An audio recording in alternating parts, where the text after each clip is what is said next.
Hi friends, இந்த soya chunks வந்து நான் ஷாப்பிங் போனப்போ வாங்கிட்டு வந்தேன். பட் இதை வச்சு என்ன பண்ணுறதுன்ற ஐடியாவே இல்லாமல் யோசிச்சுட்டே இருந்தப்போ, சரி கிரேவி மாதிரி சப்பாத்திக்கு பண்ணலாம் அப்படின்னு சொல்லிட்டு ட்ரை பண்ணி பார்த்தேன். ரொம்பவுமே சூப்பராக வந்திருந்தது. கண்டிப்பாக நீங்களும் ஒரு தடவை ட்ரை பண்ணி பாருங்கள். வாங்க எப்படி செய்யலான்னு பார்க்கலாம்.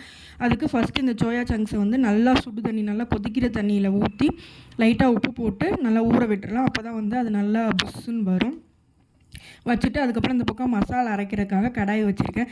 கடாய் வச்சுட்டு நான் கொஞ்சமாக ஆயில் விட்டு அதில் 1 ஸ்பூன் ஜீரகம், 1 ஸ்பூன் வந்து சோம்பு, 1 ஸ்பூன் மிளகு, இந்த 3மே சேர்த்து நல்லா வந்து பொரிய விட்டுக்கலாம். விட்டுட்டு நெக்ஸ்ட் ஒரு 10 பல் பூண்டு, கொஞ்சமாக இஞ்சி, ஒரு பல் இஞ்சி வந்து கட் பண்ணி போட்டிருக்கேன். இது எல்லாமே நல்லா வதக்கி விட்டுருலாம். நெக்ஸ்ட் இதில் வந்து ஒரு பெரிய வெங்காயம் வந்து ஒரு மீடியம் சைஸ் பெரிய வெங்காயத்தை கட் பண்ணி இதில் வந்து சேர்த்துக்கிறேன். இது எல்லாமே நல்லா வதங்கட்டும். இது வந்து நம்ம அரைக்க தான் போகிறோம். ஸோ என்ன சைஸில் வேணால் நம்ம வந்து கட் பண்ணி சேர்த்துக்கலாம். நெக்ஸ்ட்டு வந்து ஒரு 2 சின்ன தக்காளியாக இருந்ததுனால 2 தக்காளி வந்து சேர்த்துக்கிறேன். இல்லை உங்களுக்கு பெருசாக இருந்ததுன்னா ஒரு தக்காளி சேர்த்துக்கலாம். சேர்த்து இதை நல்லா வதக்கி விட்டுலாம். இப்போ வதக்கி விட்டு இதை வந்து ஆற வச்சு தேவையான அளவு தண்ணி சேர்த்து நல்லா மிக்சியில் வந்து அரைச்சி எடுத்துகிட்டு வந்துடலாம். இதுதான் நம்மளுக்கு கிரேவிக்கான மசாலா. சூப்பராக இருக்கும் இது வந்து.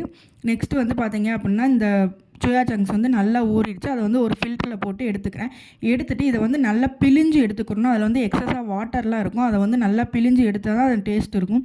ஸோ அதை தனியாக பிழிஞ்சு ஒரு இதை எடுத்து வச்சுக்கிறேன். நெக்ஸ்ட்டு வந்து பார்த்திங்கன்னா குக்கர் வச்சுக்கிறேன். குக்கர் வச்சு அதில் வந்து ஆயில் சேர்த்துட்டு கொஞ்சமாக வெங்காயம், 2 பச்சை மிளகாய் 2 சேர்த்து நல்லா வந்து வதக்கி விடுறேன். இதில் வந்து வெங்காயம் வந்து நல்லா வதங்கணும். வெங்காயம் நல்லா வதங்கின உடனே இதுக்கான மசாலாஸ் வந்து நான் ஆட் பண்ணிக்கிறேன். 1 spoon chilli powder, 1 spoon garam masala வந்து சேர்த்துக்கிறேன். இந்த 2 தான் சேர்த்துக்கிறேன், வேறு எதுவும் சேர்க்கல. சேர்த்து நல்லா வெங்காயத்தை வதக்கி விட்டுடலாம். இப்போ பாருங்கள், நல்லா வெங்காயம் வதங்கிடுச்சு. இதையுமே பிழிஞ்சு எடுத்து வச்சாச்சு. ஸோ இந்த சோயா சங்க்ஸ் வந்து இப்போ இதில் வந்து சேர்த்துக்கிறேன். சேர்த்துட்டு நல்லா வந்து கிண்டி விட்டுக்கலாம். நம்ம தேவையான அளவு உப்பும் சேர்த்துக்கலாம். ஆல்ரெடி சோயா சங்க்ஸ்லேயும் சேர்த்துருப்போம். ஸோ கிரேவிக்கான உப்பு மட்டும் சேர்த்துக்கலாம். சேர்த்துட்டு இப்போ நல்லா ஒரு கிண்டி விட்டோடனே நம்ம மிக்சியில் அரைச்சி வச்சுருக்கோம் இல்லையா மசாலா, அதை வந்து சேர்த்து நல்லா கிண்டிவிடலாம். இப்போயே பாருங்கள், சூப்பராக பார்க்கவே ரொம்ப சூப்பராக இருக்கும். உப்புமே நான் சேர்த்துட்டேன்.